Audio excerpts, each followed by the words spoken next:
Scratch and Sniff with Nick Randell on RTÉ Pulse. Sponsored by Gay Community News, gcn.ie. Your essential guide to gay Ireland.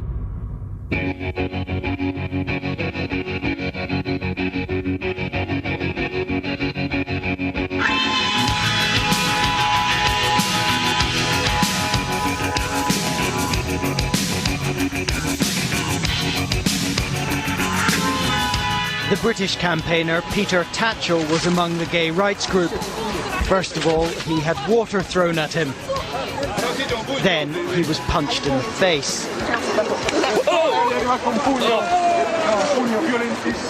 It felt like living through a low-level civil war. I actually felt that sooner or later I might even be killed. Papers like The Sun, who'd been outing people left, right and centre for years and doing so for entirely homophobic reasons, they denounced us because we'd sort of taken away their game.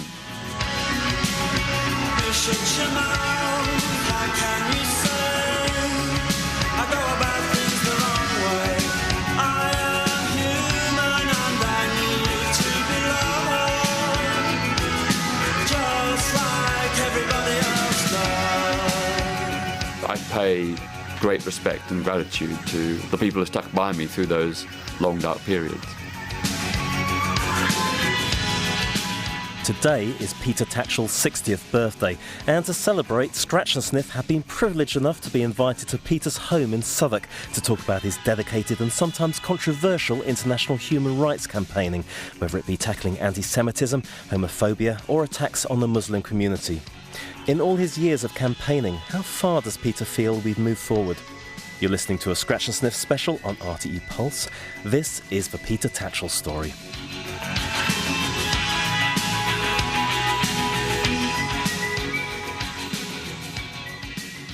When was your consciousness first alerted to injustices in the world, and how did that alarm and inspire you to fight back?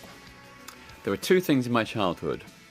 One, when I was about 11, there was a big news story back in Melbourne, Australia, about a bombing by the Ku Klux Klan of a black church in, I think it was Birmingham, Alabama, where 3 young girls about my own age were killed. And I was so shocked and incensed that anybody could do this to another human being. So that really made me aware of racism and social injustice and the fact that, you know, black people were being persecuted simply because of their race. Then a few years later, in 1967, in the state of Victoria where I lived, they still had the death penalty. And a prisoner was due to be executed for allegedly shooting dead a prison warder during an escape. But I worked out, at the age of 15, that he could have not fired the fatal bullet. The trajectory of the bullet through the warder's body meant it was virtually impossible for him to have killed that warder. But he was hanged anyway. And that just really destroyed my faith and confidence in the government, the police, the judiciary. And from that moment onwards, I became a lifelong skeptic of authority. Well, I mean, that's quite a start then. I mean, how was life growing up in Australia? Were there as many issues there that there are here? Well, of course, when I was growing up in Australia in the 1960s, in my hometown of Melbourne, there were no gay organisations, no helplines, no counselling services, nothing. But we didn't exist then, I think. Or was that Queen Victoria? I'm getting mixed up. Oh, we definitely existed. We definitely existed. But life was quite tough. I mean, there was a flourishing, gay subculture, but there was no support, and, gay people could be arrested, jailed, and forced to undergo compulsory psychiatric treatment. That's how bad it was. And, the police were some of the biggest gay bashers. The police in Melbourne, some police, not all police, would go to the local cruising areas and beat up gay people and get away with it. And so when I realised I was gay in 1969, at the age of 17, I wanted to do something about it. I asked some of my friends. I suggested we set up a gay rights organisation. And they all looked at me like I was completely bonkers, which perhaps I was. They said, "You're going to get us arrested." What do you know? You're only 17. Go away. And these were other gay men, yeah? Absolutely. So what I did in those first early years was simply just write letters to newspapers and other public officials to challenge homophobia. At first, I was too frightened to sign my name or address because I was afraid the letters might be turned over to the police and I'd be arrested. Eventually, I did get up the courage to sign my name and eventually even sign my address. Good for you. But it wasn't until I came to London in 1971 and joined the Gay Liberation Front, which had been newly established, that I began to start working with other gay people to actually fight for our rights.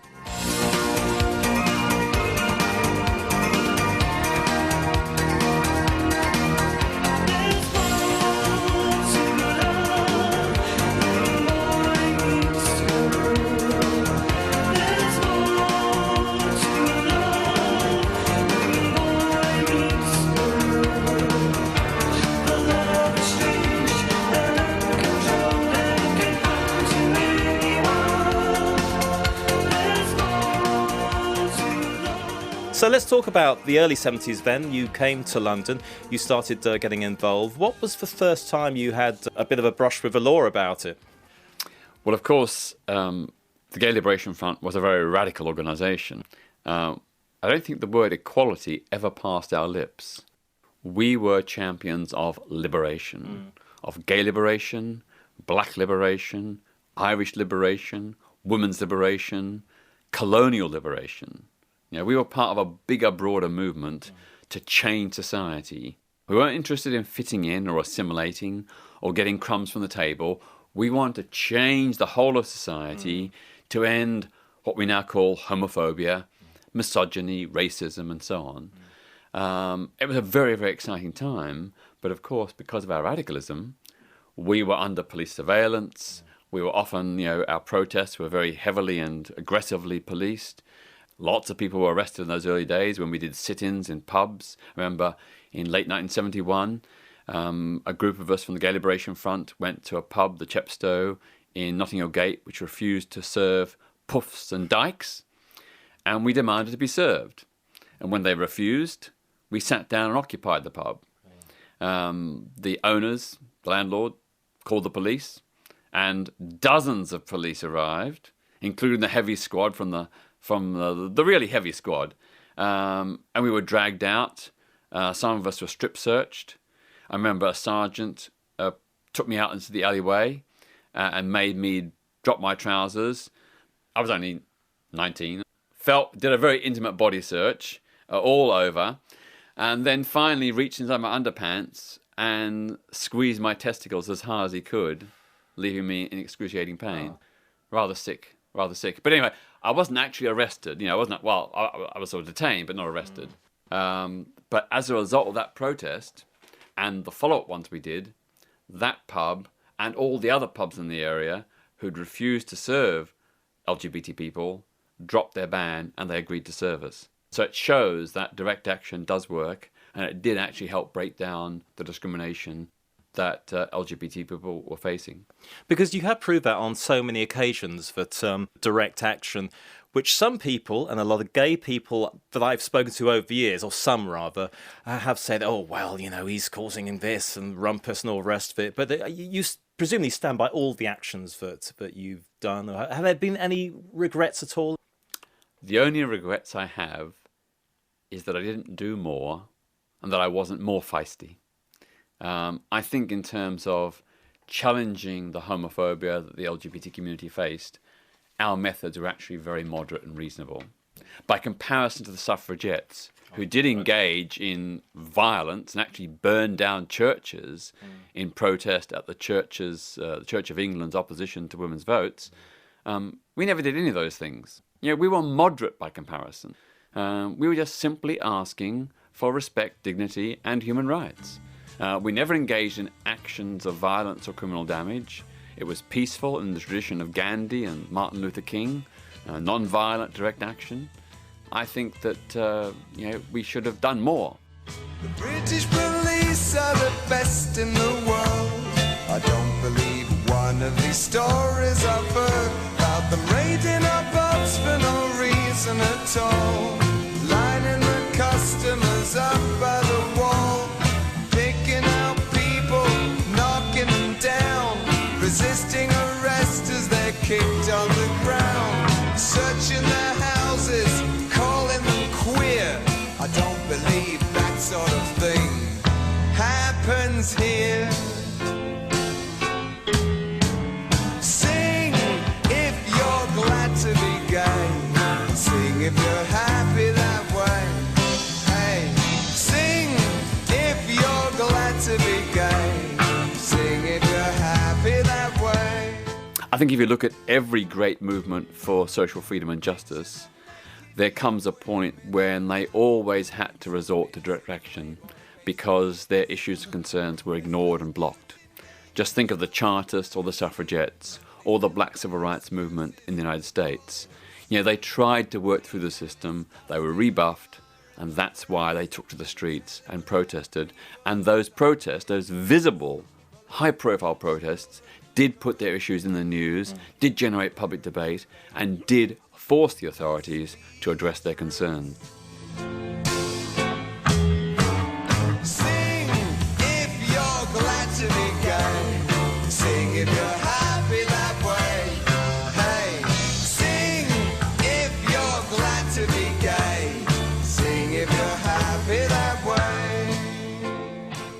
Was your faith tested during the dark days, shall we say? I always had the vision, right from those early days in the late 1960s, that we could, like the battles for colonial freedom or against slavery, eventually win LGBT freedom. I thought that in Britain it would probably take 50 years to end legal inequality. In fact, I was slightly pessimistic because actually, within 40 years, we got rid of all legal discrimination, bar the ban on same-sex marriage, and of course, the onerous restrictions on gay and bisexual blood donors. So all the other laws, the many other laws, were actually repealed about a decade ahead of my expectation. Now, I remember a lot of people saying, 50 years? You're going to keep at this for 50 years? You're crazy! I said, well, just think of all the years it took for women to win the vote, or for black people to win their freedom in countries around the world, for an end to slavery and all the other iniquities that have existed throughout history.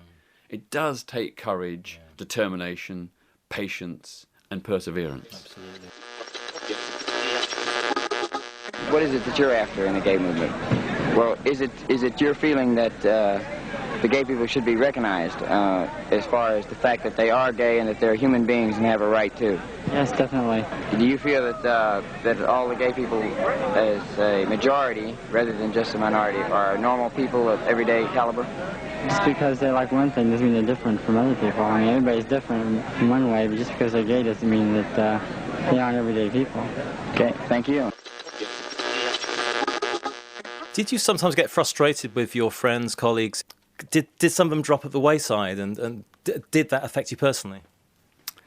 I don't blame others who haven't done as much as me or have worked in different ways. To me, all different methods for social change are valid. Some people may only write a letter to the MP. They may only join a sedate protest from Hyde Park to Trafalgar Square. That's fine. They are doing something, and something is better than nothing. I've never said that my method is the best method or the only method. It's one method, one necessary method, but there are others as well. And I pay tribute to everyone, LGBT and straight, who has walked with us on this long journey to freedom. When was your first Pride March? Was it in this country? The first Pride March I ever went on was in 1972 in London. It was groovy, man. It was, of course, the first Pride March in Britain, and with about 30 other people, I helped organise it. My role was fairly modest, but, you know, like everybody else, I chipped in.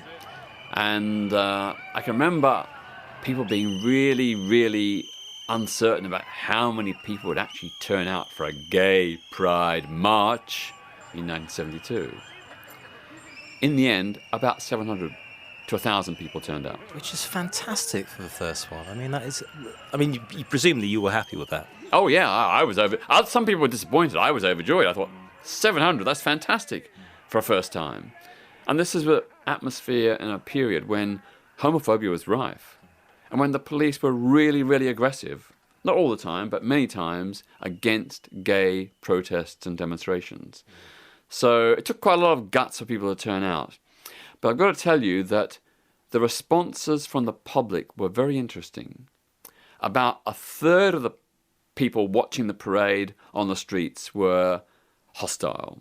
They shouted bigoted homophobic slogans. They threw beer cans and coins. In some cases, we thought we were going to be attacked. And indeed, some people did try and attack us.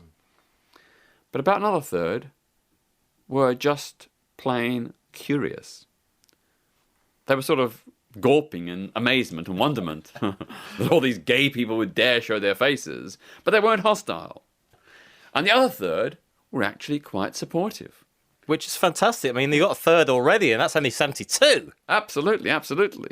But again, the police treated us like the criminals we were. You know, there was one police officer to every protester. We were hemmed in and phalanxed on every side by police. It was as if we were advocating terrorist bombing or child molestation or something, you know. The way we were treated by the police was absolutely shocking. But we were undeterred. We were undeterred, we were determined to make our point, and we did. And sit back and watch as they close down our clubs, arrest us for meeting and raid all our pubs. Make sure your boyfriend's at least 21, so only your friends and your brothers get done. Lie to your workmates, lie to your folks. Put down the Queen's and tell anti-queer jokes. Gay lives ridiculous, join their laughter. The buggers are legal now, what more are they after? Sing if you're glad to be gay. Well, we can also speak now to the gay rights campaigner Peter Tatchell, who's here in the studio with us. Peter Tatchell, what evidence have you got for thinking that he would be executed if he is sent back? Well, I was one of about 30 people who founded Outrage in May 1990. And the impetus was the murder, the kicking to death of Michael Booth in West London. He was the latest in a whole series of homophobic murders and assaults that the police were not taking seriously. And of course, at the same time, the police were taking very seriously consenting sex between men in parks and public toilets in the middle of the night.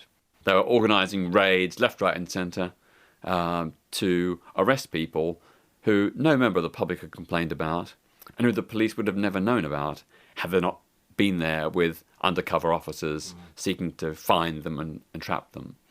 So it was this rallying cry of protection, not persecution, was the founding mantra of Outrage. The challenge to police harassment and victimisation of our community was the core initial action and campaign of Outrage.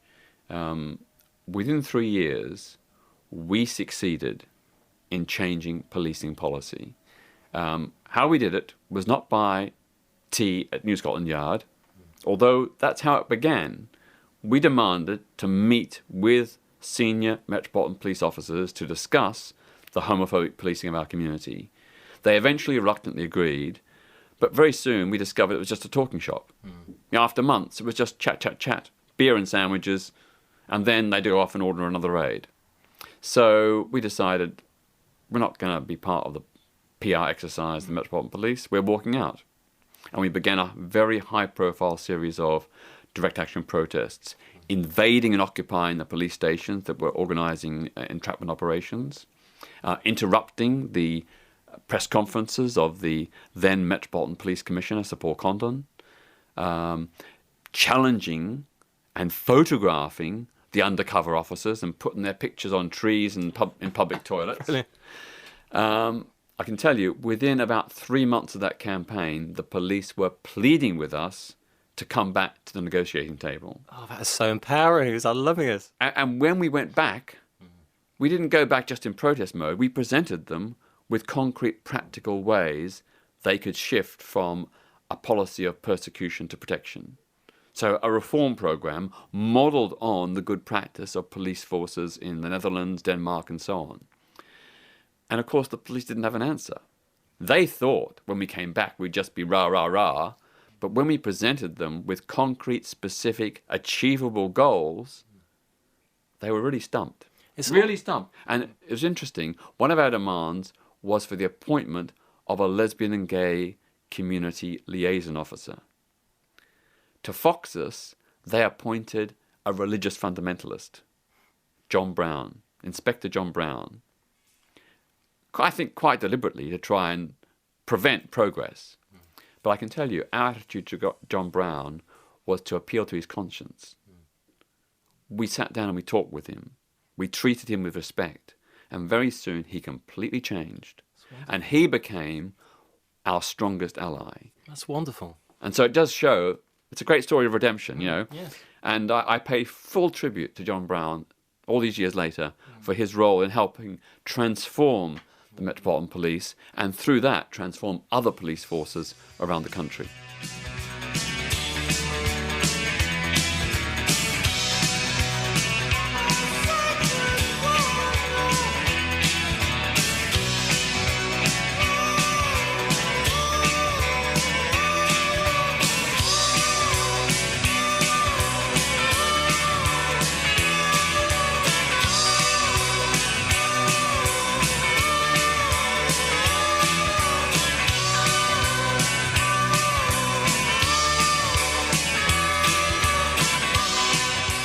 The upshot was, of course, that the number of gay and bisexual men convicted for consenting same-sex behaviour between 1990 and 1993 fell by 2/3.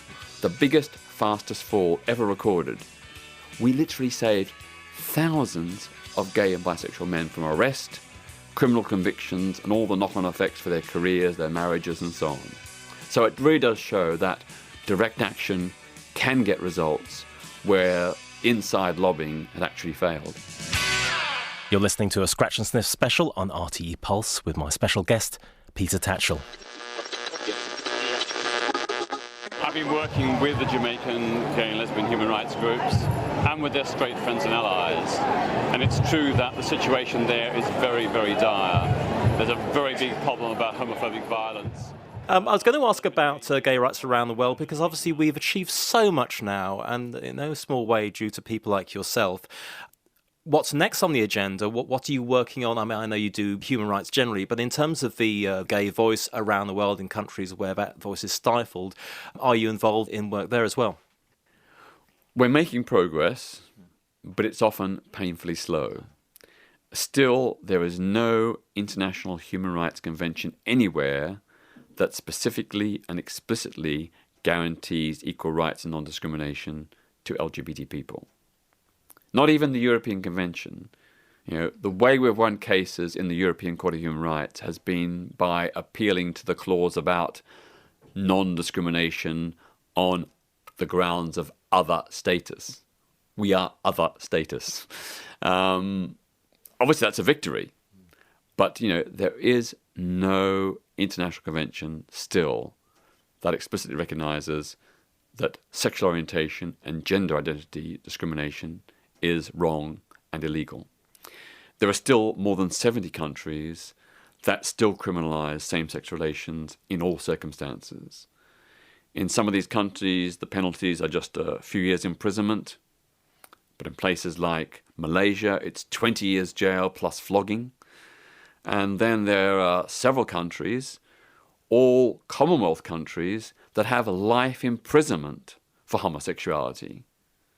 And of course, there are several Islamist states that retain the death penalty, countries like Saudi Arabia, Iran, Yemen, and so on. So quite clearly, on the legal front, we have a long, long way to go at the global level. But there is progress. You know, we've had declarations a statement by the United Nations General Assembly 3 years ago, which endorsed LGBT human rights and condemned discrimination based on sexual orientation and gender identity. We've had a much more recent commitment by the United Nations Human Rights Council to support LGBT human rights. And of course, even way back in 1994, the United Nations Human Rights Committee ruled that homosexuality should be lawful and that banning it was contrary to international human rights law. That was the famous Toonen case, Toonen versus the state of Tasmania in Australia. So there are precedents and there are moves through international bodies to secure greater rights for LGBT people. And we're seeing some amazing things. You know, in a country like Nepal, which was a monarchical dictatorship until recently, we now have an openly gay and communist member of parliament. We have big moves to end homophobic and transphobic discrimination. The situation is far from perfect, but, you know, they're actually talking in Nepal about legalizing same-sex marriage. You know, that's amazing, extraordinary. And this kind of development is being replicated all over the world. And I'd say that in virtually every country now, whether above ground or underground, there are LGBTI activists and movements. You know, that's a huge progress from 10, 20 or 30 years ago. Do you think the internet is helping with that, of course? There's no doubt that the World Wide Web is interconnecting and bringing together LGBT activists all over the globe. You know, people in China, Ghana, or Honduras can read about the struggles for LGBT rights, can hear about the campaigns that others are doing, and can adapt and innovate them for their own particular countries. You know, that's a great, great asset. And of course, more and more Western organizations are beginning to fund LGBT groups to empower them to fight their own battles. So we see an organization like Sexual Minorities Uganda getting funding from Western countries to help their campaign against the current anti-homosexuality bill, which proposes the death penalty for repeat homosexual offenders. It's really, really important that organization has those resources, because they're up against a government that's very well resourced and some of whose MPs are very, very determined to legislate executions for lesbian and gay people. 24 hours a day. RTÉ Pulse.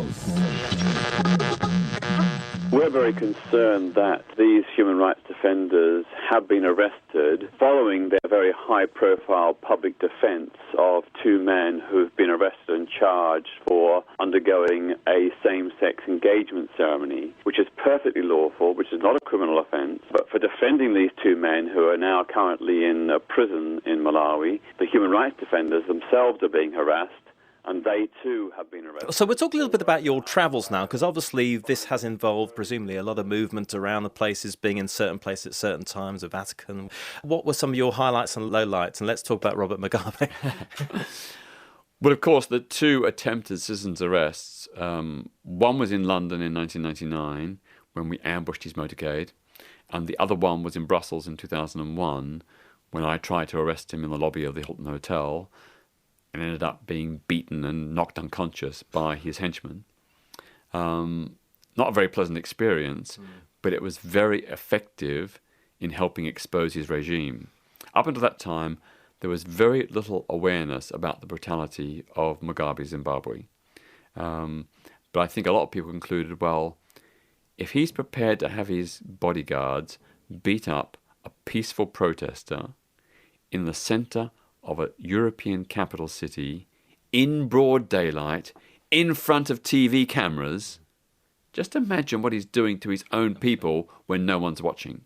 So I never wanted or sought to get those injuries, but hey, it was very effective in exposing the regime and the lengths it's prepared to go to. So that was sort of a highlight. Of course, it's left me with some brain and eye injuries, but you know, I carry on, I survive. You know, and by comparison to the heroic human rights advocates and campaigners in Zimbabwe, I've got off lightly. Many of them have been killed, tortured, beaten, jailed, you name it. So, you know, I walk in their shadow. This is what happens to gay rights campaigners in Moscow. They'd gathered to call for a gay pride march in the city, something the mayor of Moscow has described as satanic. They were confronted by a group of Orthodox Christians and right-wing nationalists. The chant means Russia without homosexuals. The British campaigner Peter Tatchell was among the gay rights group. First of all, he had water thrown at him. Then he was punched in the face.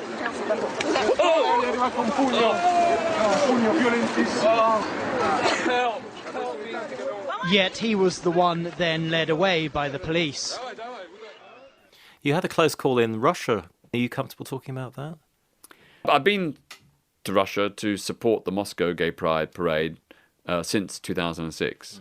But it was in 2007 that I was set upon and beaten by neo-Nazis.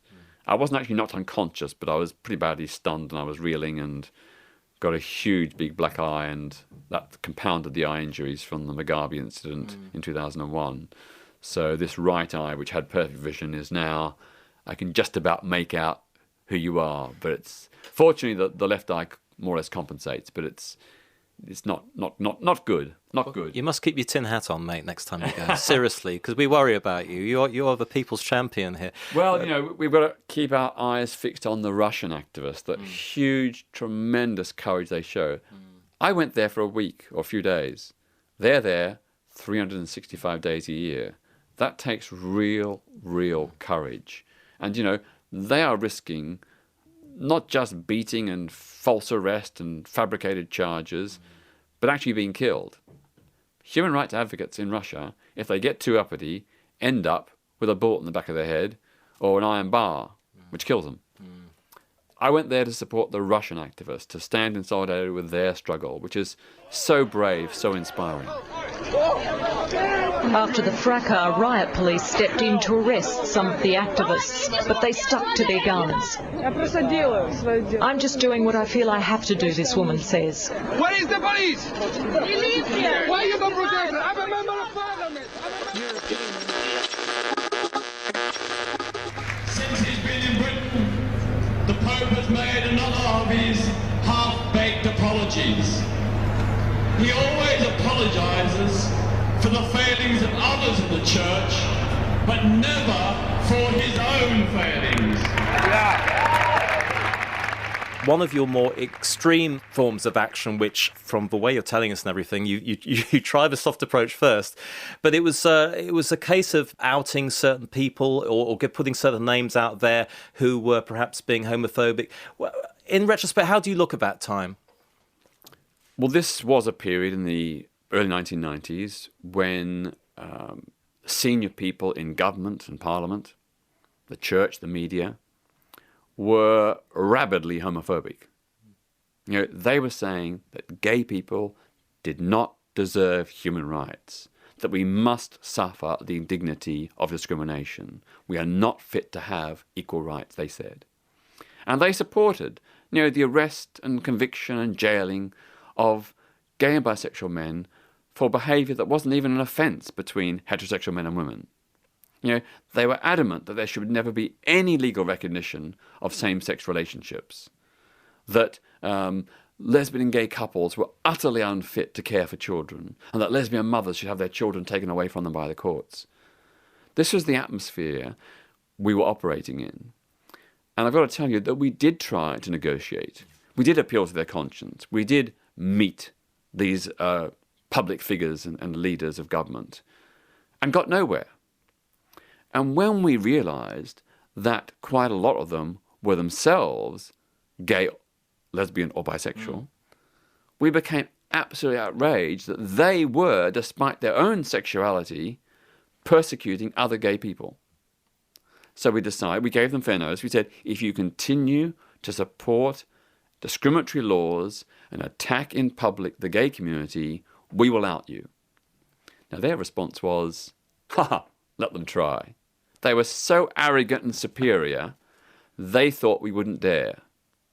But what we did was very carefully start collating information from people who knew these public figures. This wasn't tittle-tattle or gossip. This was from people who knew these public figures, who'd been to gay parties with them, in some cases had previously had relationships with them. We gathered this great dossier. And we decided to, first of all, go for the Church of England. Because at the time, the Church of England's official policy was to oppose gay equality. It wasn't just to condemn homosexuality from a biblical point of view. It was to say that gay people are not entitled to equal legal rights, that the law should discriminate. And Church of England bishops in the House of Lords were speaking and voting in favour of discrimination. So we called their bluff. On the opening day of the Synod of the Church of England in 1994 in London, we named 10 Anglican bishops and called on them to tell the truth. All we were asking was for them to practice what they preached. They said, you should be honest. Honesty is a Christian value. Why weren't they being honest about their sexuality? Moreover, why were they being hypocrites in that they themselves were gay or bisexual, yet they were condemning other gay people, supporting the church's anti-gay stance, and even saying the law should discriminate? It was this hypocrisy, this double standards, the fact they were preaching one thing in public and doing something different in private. That's what was the reason for our action. And it's very interesting that only one of those 10 bishops ever denied it.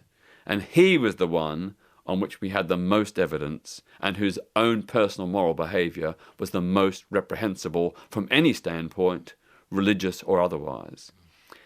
The effect of that naming was phenomenal. Of course, we were denounced. I was personally denounced as a homosexual terrorist, a gay fascist, and so on.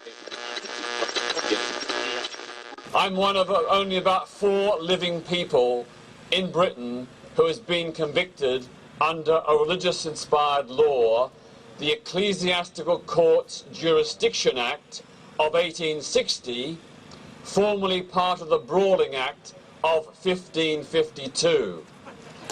Under this law, any kind of protest in a church or place of worship is illegal, no matter how peaceful, no matter how brief.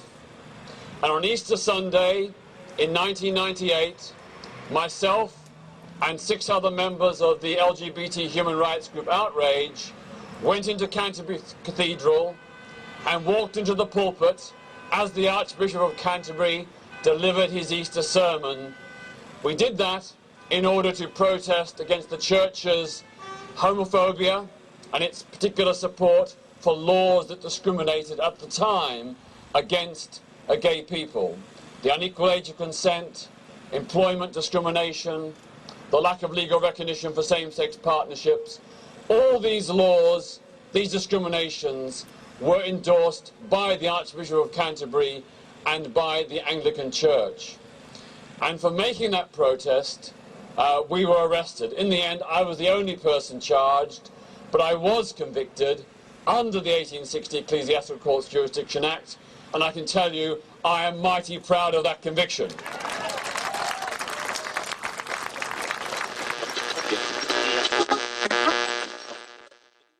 But the effect was to provoke a huge public debate about hypocrisy in the Church of England, about the double standards. It provoked debates in parishes all over the country about what attitude the church should have towards gay people and gay human rights. It resulted 1 month later in the House of Bishops scheduling an previously unscheduled debate on gay rights and producing what is to this day one of the strongest statements against homophobia ever produced by the Church of England. Now, they would not have done that if we hadn't named and shamed those bishops. Yeah. Now, of course, that action did not solve everything. Far from it. But it did begin, for the first time, a serious debate. And as well, it led to the bishops appointing one of their members to liaise with the lesbian and gay Christian movement, to begin a serious dialogue, which they'd always previously refused to do. So it opened up for the lesbian, gay, Christian movement a dialogue with the church leadership, which they not previously had. So in every respect, although personally it was very tough for me because of the hatred and vilification I got in the press and from some members of the public, it was a very productive tactic. Did you find the flack you got from papers and stuff just very exhausting? Did you feel that people were just being too lazy to really understand properly the processes you had gone through? Well, I think it's partly because the media did not report the truth. Quite ironically, papers like The Sun, who'd been outing people left, right and centre for years, and doing so for entirely homophobic reasons, not for any exposure of hypocrisy, they denounced us because we'd sort of taken away their game. You know, we'd spoilt their little game, their party. And that was quite interesting, amusing, shocking. But even liberal papers like The Guardian never really reported the truth. That they tried to portray it as though we were outing these poor, innocent, harmless old vicars, which was complete nonsense. You know, by and large, they ignored the element of hypocrisy. But through our own means, we did get through to a lot of people in the church and the wider society. And over time, more and more people realised that what we were targeting was homophobia and hypocrisy. It wasn't the fact that these bishops were closeted and didn't want to reveal their sexuality. It was because they were preaching homophobic teachings or endorsing the church and its homophobic stance. That's what it was all about.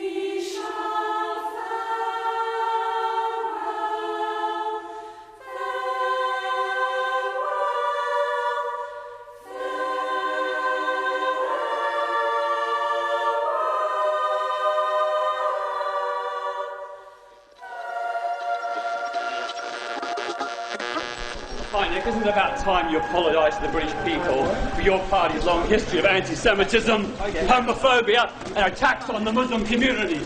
This is the BNP in action. Look at it. Look at it. Get ducks. Why don't you apologise for your anti-Semitism, homophobia and attacks on the Muslim community? The British people are owed an apology, Nick. Why don't you apologise, you gutless coward? You attack the vulnerable and you won't even face an accuser.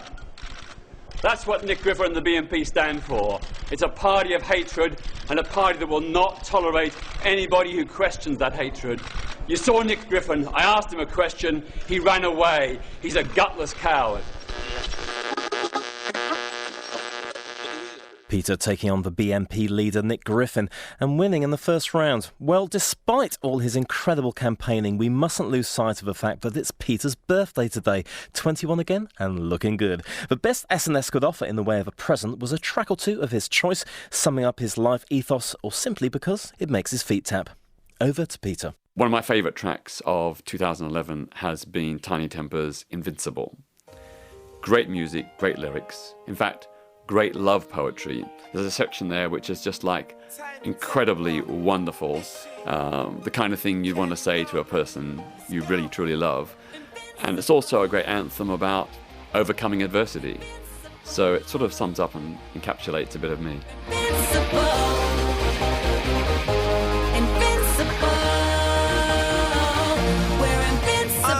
Yes, they said we shouldn't. They said we wouldn't. Look where we are. We've done what they thought we couldn't. As bad as the odds were looking, push, you be kept on pushing. And every time I nearly hit the ground, you were my cushion. There's evidence that proves that you were heaven sent. Cause when I needed rescuing, you were there at my defense. Girl, in you I find a friend. You make me feel alive.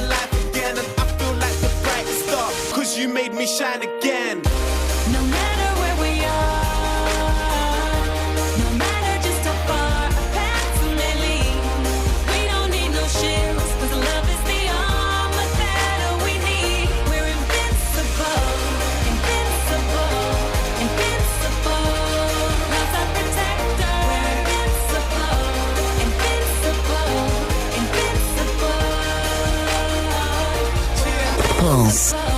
From the wildest water, to the highest mountains, you and I forever, even for the driest deserts, you lift me higher than ever, I feel as light as a feather, and when we're fighting together, we can take on the weather, I will keep you warm through every single storm you ever have to walk through, I will go before you, I will be the voice when you need someone to talk to, please don't ever doubt me, let me reassure you. No matter where we are,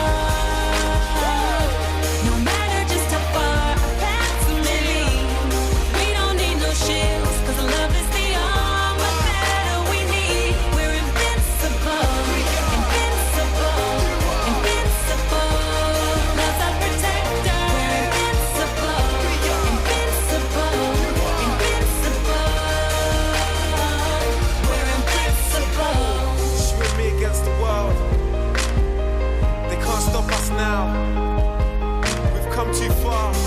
We've worked too hard. We're invincible. Forever. No matter where we are, no matter just how far our paths may lead, we're invincible. No matter where we are, no matter where we are, no matter just how far our paths may lead, we don't need no shields, 'cause love is the armor that we need. We're invincible, invincible, invincible. Love's our protector. We're invincible, invincible, invincible. We're invincible. 24 hours a day. RTÉ Pulse. Scratch and Sniff with Nick Randell on RTÉ Pulse. Sponsored by Gay Community News, GCN.ie. Your essential guide to gay Ireland. You're listening to a Scratch and Sniff special on RTÉ Pulse featuring international human rights campaigner Peter Tatchell. And for all of you who are listening in for the very first time, do be aware that Scratch and Sniff is on every week as part of Gay Wednesdays on RTÉ Pulse, featuring interviews with people active in the LGBT community, as well as scriptwriters, stand-up comedians, dance music producers, authors, and music from unsigned or recently signed artists. With TV, film and theatre reviews too, we're well and truly worth checking out. And to contact SNS, our email address is sns@rte.ie. That's sns@rte.ie. You can find us on Facebook too by searching for Scratch and Sniff on RTÉ Pulse, plus Twitter is Scratch and Tweet. Right, back to Peter now for part 2 of his birthday prezi. I'd say Diana Ross at the Budapest concert in 1996, where she sings a medley of One Day We'll All Be Free and We Shall Overcome. 2 songs that encapsulate the ethos and values that I stand for. Love you. Thank you.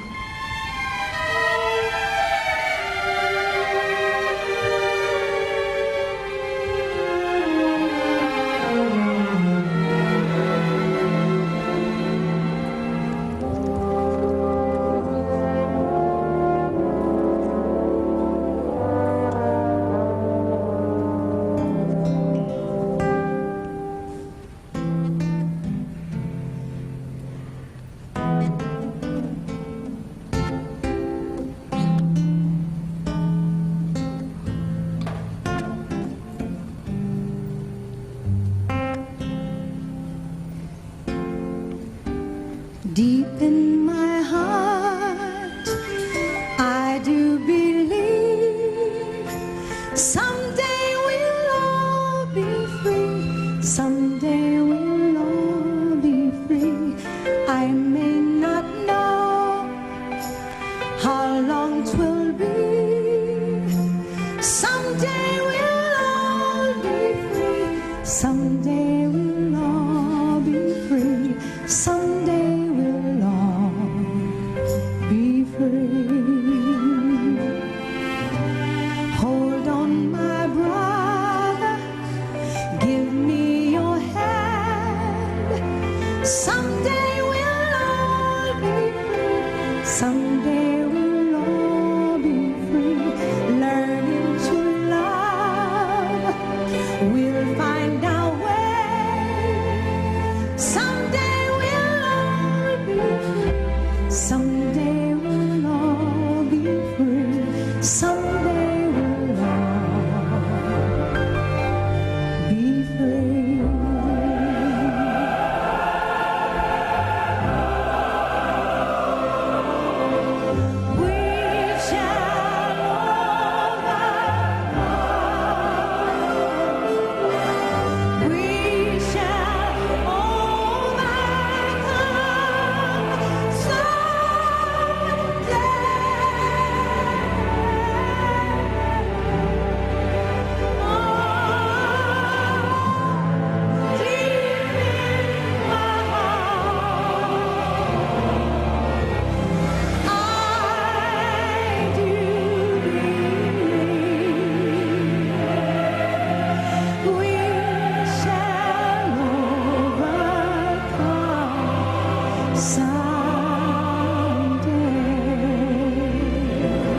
Someday we'll all be free. We shall overcome someday.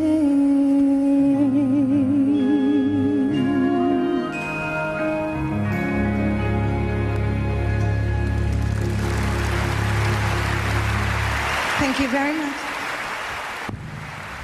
Diana Ross there, requested especially by Peter Tatchell.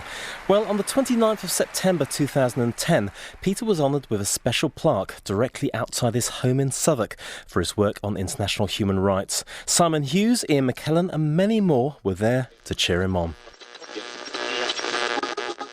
Campaigner Peter Tatchell is honoured with a blue plaque on the wall of his London home.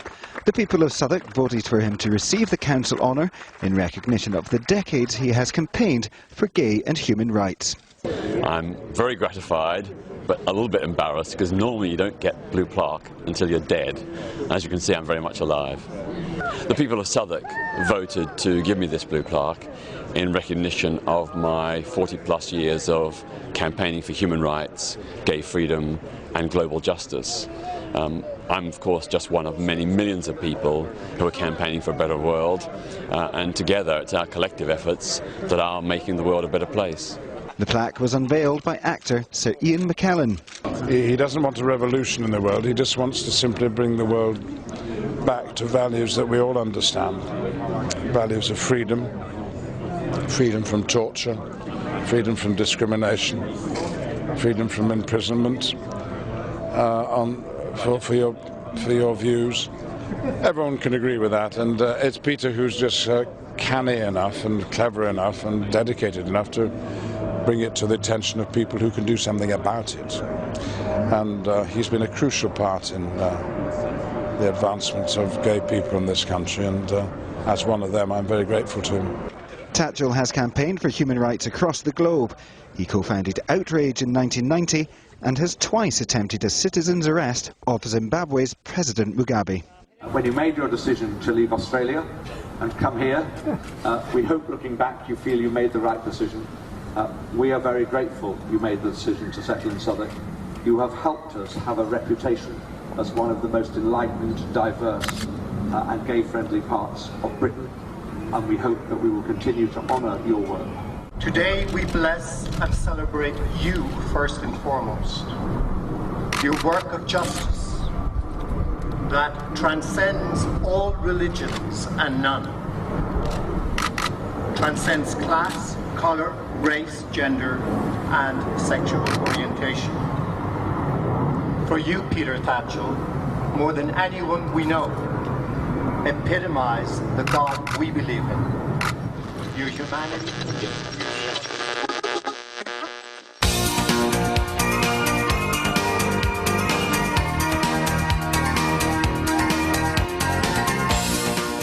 I was saying to some people about a month ago, I said, give it a certain amount of time, like 30 years or something. I'm absolutely convinced there will be a statue of you in Hyde Park or something like that. You will be up there, because that's how I feel about you anyway, and I'm sure a lot of other people too. It's been wonderful speaking to you tonight. Peter Tatchell, thank you so much. Thank you. It's my great honour. And leave out the statue, but just get rid of injustice. That's the best memorial for anyone. The British police are the best in the world. I don't believe one of these stories I've heard about them raiding our pubs for no reason at all, lining the customers up by the wall, picking out people, knocking them down, resisting arrest as they're kicked on the ground, searching their houses, calling them queer. I don't believe that sort of thing happens here. Sing if you're glad to be gay. Sing if you're happy that way. Hey, sing if you're glad to be gay. Sing if you're happy that way. We came into this world better than the world our forebears inherited. It's because the people who went before us struggled and fought that we live in a world that's better than it was a century or 2 centuries ago. I think we have a duty to, for the sake of future generations, leave this world better than when we came into it. And if we all do something, no matter how big or small, collectively and cumulatively, we can change the world. We can make it a better place. We can create a world where there is more justice, more equality, more peace, more freedom. My simple mantra is, never accept the world as it is, dream of what the world could be, and then help make it happen. Good times for a change. See, the luck I've had can make a good man turn bad. So please, please, please, let me get what I want this time.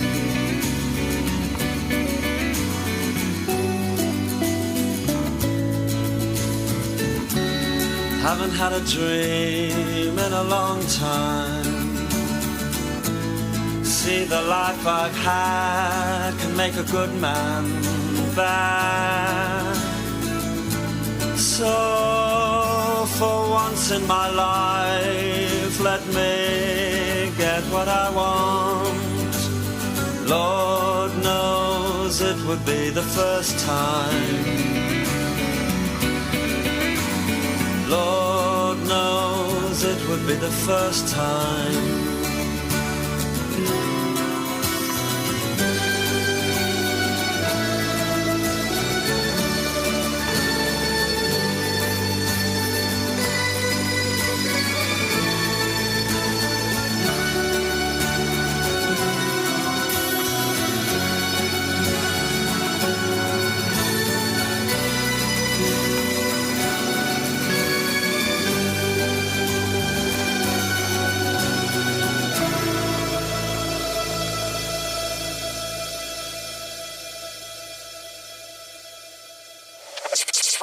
Hours a day.